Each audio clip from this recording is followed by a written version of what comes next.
हम सिलसिलावार लफ्ज लानत पर गौर कर रहे हैं और लफ्ज लानत की वजूहात पर गौर कर रहे हैं कि लानत हमारी जिंदगियों पर क्यों आती है।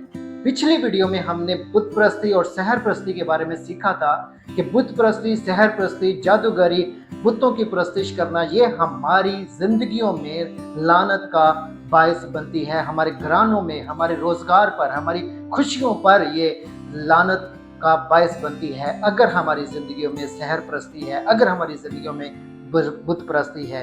यकीनन जब हम जिंदा खुदा को छोड़कर बुतों की परस्तिश करते हैं, गैर मबूदों के पीछे जाते हैं, उनकी इबादत करते हैं, तो हमारी खुशियां जो है वो गम में बदल जाती हैं।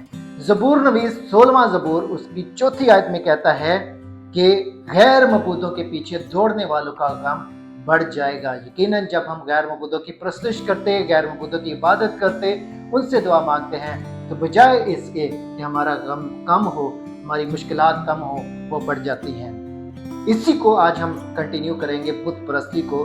पहला करंथियों, पहले हमने देखा पुराने अहदनामा में, आज हम नए अहदनामा में भी देखेंगे कि नया अहदनामा में खुदावंद हमें क्या फरमाते हैं।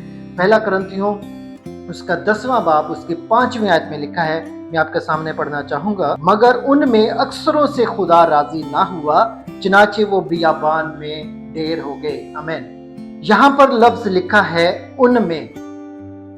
उनमें ये किन की बात हो रही है?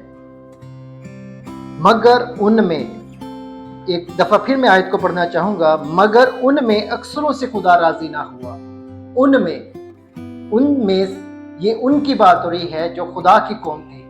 उनकी बात हो रही है जिनको खुदा मिस्र की कैद से छुड़ा कर लाया, फिरौन की कैद से छुड़ा कर लाया, गुलामी से निकाल कर लाया, जिनको दुखों से निकाल कर लाया, और खुदा उनको एक ऐसी जगह पर लेकर जाना चाह रहा था, ऐसी जगह पर खुदा ऐसे मुल्क में लेकर जाना चाह रहा था जहां पर उन्हें किसी भी तरह की परेशानी नहीं, जहां पर उनके लिए उनकी जिंदगी आसान, उनकी जिंदगी खुशियां, उनकी जिंदगियों में खुशियां और हर तरह की बरकत जिस मुल्क में थी। उन लोगों की बात हो रही है। वो कौन थे? वो बनी इसराइल कौम थी। वो कौम थी जिनको खुदा मिस्र की कैद से, गुलामी से, फिरौन की कैद से, दुखों से, तकलीफ से निकाल कर लाया और उस मुल्क में लेकर जा रहा था जहां पर हर एक चीज अफराज से थी। वही खुदा जो उनको मिस्र की कैद से निकाल कर लाया, जो फिरौन की कैद से निकाल कर लाया, और वही खुदा उनको लिखा है कि वो बियाबान में ढेर हो गए। वही खुदा उनको बियाबान में मारता है। वजह क्या थी? क्या वजह थी कि वो बरकत की बजाय लानत का शिकार हुए, वो जिंदगी की बजाय वो मौत का शिकार हुए? क्या वजह थी? क्या बात थी उनकी जिंदगी में? क्या कमजोरी थी उनकी जिंदगी में कि वो बरकत की बजाय लानत का, जिंदगी की बजाय वो हलाकत का शिकार हुए? लिखा है 7वीं आयत में लिखा है, और तुम बुत परस्त ना बनो जिस तरह बाज उनमें से बन गए। चुनाचे लिखा है कि लोग खाने पीने को बैठे और फिर नाचने कूदने को उठे। आमीन। ये वाकया उस वक्त का है जब मूसा पहाड़ पर खुदावन की हजूरी में गया। 40 दिन और 40 रात उसने खुदा की हजूरी में गुजारे और खुदा ने उससे 10 अहकाम दिए। जब वो वापस आता है, लोग जो थे उन्होंने अपने लिए एक मूरत बनाई, अपने लिए एक बुत बनाया, एक बछड़ा बनाया, सुनहरा बछड़ा बनाया, और उसके आगे वो नाच रहे थे, कूद रहे थे, खा पी रहे थे, उसके आगे कुर्बानियां चढ़ा रहे थे, उसकी इबादत में मशगूल थे। उस वक्त की बात है।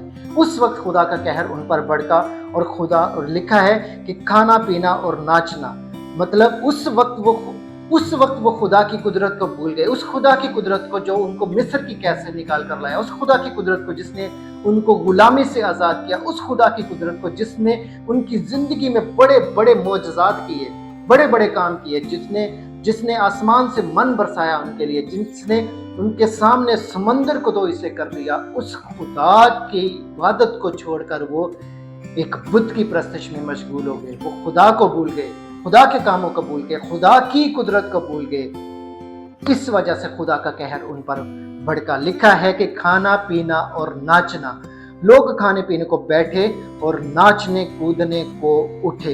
ये सिर्फ खुशी का इजहार नहीं बल्कि बुत परस्ती बेरा रवि का हिस्सा था। इसमें शामिल था बुत के सामने कुर्बानियां, इसमें शामिल था जश्न और नाच रंग, और इसमें शामिल था रूहानी बेवफाई। पलूस रसूल हमें आगाह करता है, 14वीं आयत में कहता है, इस सबब से आए मेरे प्यारो बुत परस्ती से भागो।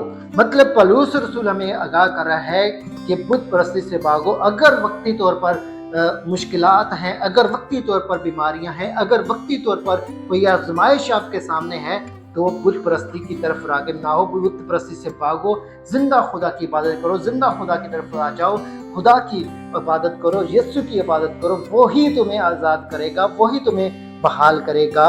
लेकिन अफसोस से आज कहना पड़ रहा है कि आज जब मुश्किलात हमारी ज़िंदगियों में आती हैं, तो हम बजाय इसके कि हम जिंदा खुदा की तरफ आए, हम गैर मबूदों की तरफ, हम मज़ारों पर जाना, हम जादूगरों के पास जाना, तावीज़ करवाना, फालगिरी करवाना, हम उन लोगों के पास जाना पसंद करते हैं जिनकी वजह से हम पर लानत आती है, जिनकी वजह से हमारी ज़िंदगियों पर, हमारी नस्लों पर लानत आती है। हम उन मबूदों की, हम उन बुतों की इबादत करना पसंद करते हैं। आज इबादत गाहों में क्या हो रहा है? बुतों के आगे झुकना, बुतों की परस्तिश करना, बुतों के आगे, बुतों पर हार चढ़ाना, बुतों के आगे घुटने टेक कर, हाथ जोड़ जोड़ कर माफिया मांगना, उनसे मांगना, उनकी इबादत करना, आज इबादत गाहों में यही हो रहा है। यही वजह है हमारी बेरारवी, यही वजह है हमारी लानत, यही वजह है कि हमारी ज़िंदगियों में लानत है। हमारी ज़िंदगियों में बजाय इसके कि वो खुशहाली आए, हम अब्दी हलाकत का शिकार हो रहे हैं। इसलिए पौलुस रसूल तालीम दे रहा है, आगाह कर रहा है कि अगर लानत से बचना है, अपनी हलाकत से बचना है, तो बुत परस्ती को अपने घरानों से निकालना होगा, बुत परस्ती को, जादूगरी को अपनी जिंदगियों से निकालना होगा। गैर मबूदों की के आगे दुआ करने की बजाय जिंदा खुदा की उसकी कुदरत को याद करना होगा, उसके उन वादों को याद करना होगा, उसके कलाम को पढ़ना होगा, उसके कलाम में जो वादे, जो मोजज़ात, जो कुदरत उसने दिखाई है, वो कुदरत हमें याद करनी होगी और जिंदा खुदा की तरफ राग़िब होना होगा, उसकी तरफ रुजू लाना होगा, उससे मांगना होगा। इस बात में कोई दूसरी राह नहीं। वो सीधी और साफ अल्फाज में बात कर रहा है कि बुत परस्ती से भागो, बुत परस्ती से भागो, बुत परस्ती से भागो। बुत की पूजा ना करो, गैर मबूदों की इबादत ना करो, सिर्फ जिंदा खुदा की इबादत करो। यही हमारी तरक्की का और अब्दी खुशी का, अब्दी जिंदगी का राज है। खुदावंद आप सबको बरकत दे। आमीन।